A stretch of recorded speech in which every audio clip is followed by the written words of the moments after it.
بسم اللہ الرحمن الرحیم ما کان محمد ابا آدم النبیین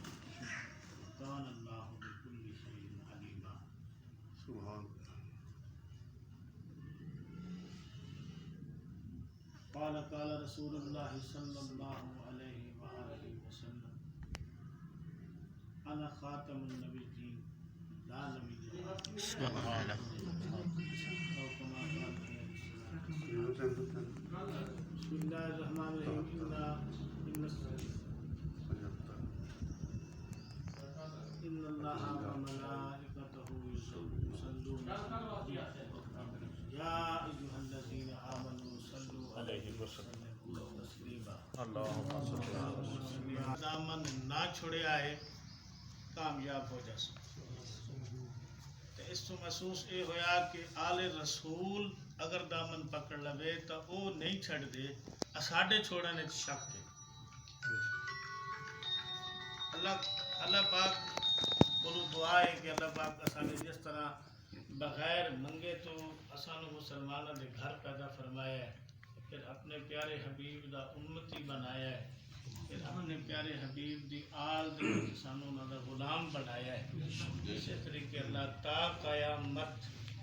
اور اس دن بھی اسے آل دے جھنڈے دے ہیٹھ رکھے آمین.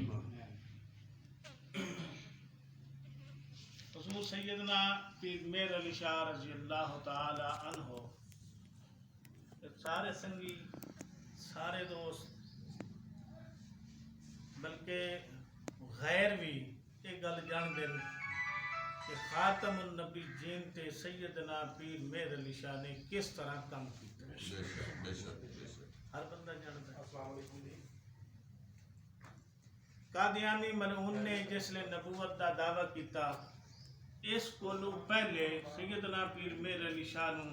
ایک حضور صلی اللہ علیہ وآلہ وسلم طرف بشارت ملی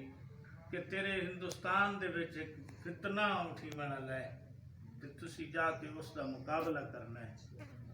تو آپ تشریف لائے آئے تو اتھے آ کے پتہ لگا کہ قادیانی ملعون نے نبوت دا دعویٰ کیتا. یہ کوئی پہلی دفعہ نہیں، آپ دے دنیا تو تشریف لے جان تو فوراً بعد ہی نبوت دے دعوے شروع ہو گیا جس کا مقابلہ سیدنا صدیق اکبر رضی اللہ تعالیٰ عنہ نے بھی کیتا. اور اس طرح آہستہ آہستہ ہر دور دے وچ کوئی نہ کوئی لانتی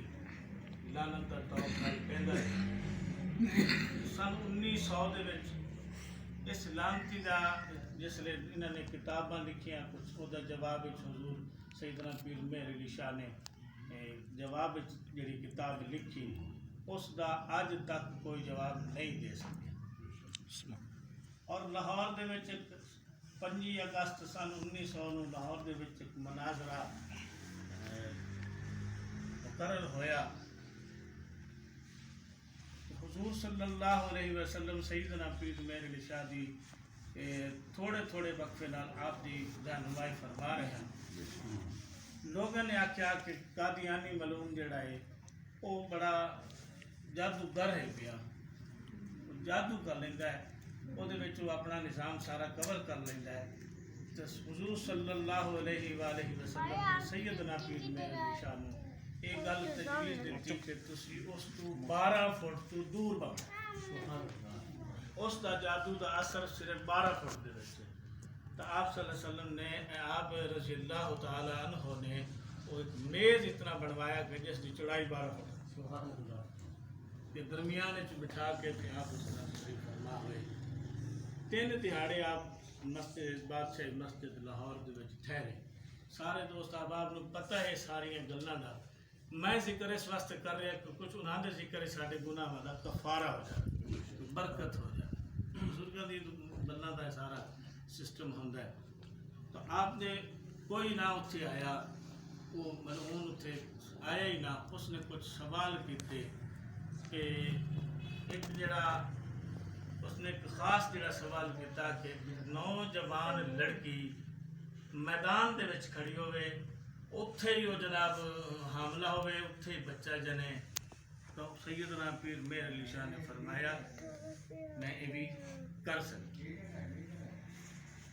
آپ نے اس نے لانتی فرمایا کہ جڑا نا تفسیر سورت فاتحہ دی لکھی جاوے اور جیڑا بندہ تفسیر اچھی لکھ سی وہ جت گا سی. تو آپ نے تو جواب وچ فرمایا ان گل نہیں بنتی, تو بھی کاغذ تے قلم وہ بھی میز تے رکھے تے میں میر علی شاہ بھی وہ کاغذ قلم میز تے رکھے, وہ بھی کاغذ نو قلم نو حکم دے کہ وہ سورت فاتحہ دی تفسیر لکھے تے میں بھی حکم دینا جن دی قلم نے اپنے طور تے صحیح سورت فاتحہ دی تفسیر لکھی وہ سچی جڑی نہ لکھ سکی وہ جھوٹی. اس قسم دے جڑے سوالات ہوئے وہ لانتی نہ آیا, آپ نو کامیابی ہوئی تے آپ دے نال جڑے مولانا عبدالغفور ہزاروی صاحب نال ہیں تے جاندے ہوئے سیدنا پیر میر شاہ 3 دن اتنے لاہور ٹھہرے تاکہ دوبارہ کوئی آ جاوے یا کر لے. تو اس عبدالغفور ہزاروی صاحب نے آپ نے عرض کی تھی, حضور اگر اے خدا نہ خواستہ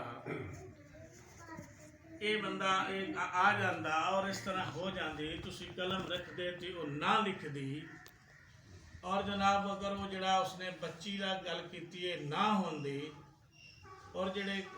سوالات ہیں اگر خدا نہ خواستہ یہ گل تو یقین ہے کہ مکمل یقین تسا کرنا ہی ہو جانا. اس واسطے پیر میر علی شاہ نے فرمایا ہے کہ جڑا بندہ بھی ختم نبوت دا کام کرتا ہے وہ دوتے نبی پودی پشت کے نبی پاک دا ہاتھ. بے شک. میں ایک چھوٹی جی عرض کرے نا جی, خاص طور پہ جڑے اس درد غلام مسلم راجہ صاحب تھوڑا جا نانو صاحب بلکہ تقریباً پتہ سارے ہوئے کہ جڑے وسطی گولڑا شریف دے وچ جڑے گولڑا قوم ہے نا وہ سیدنا پیر میر علی شاہ تو ہی آپ دی مخالف ہوتی ہے گولڑا قوم, اور آج تک کو مخالفت کر رہے. پیر میر علی شاہ کی موجودگی دے وچ جڑا گولڑے دا بڑا سردار ہے اس دا نام ہے سرفراز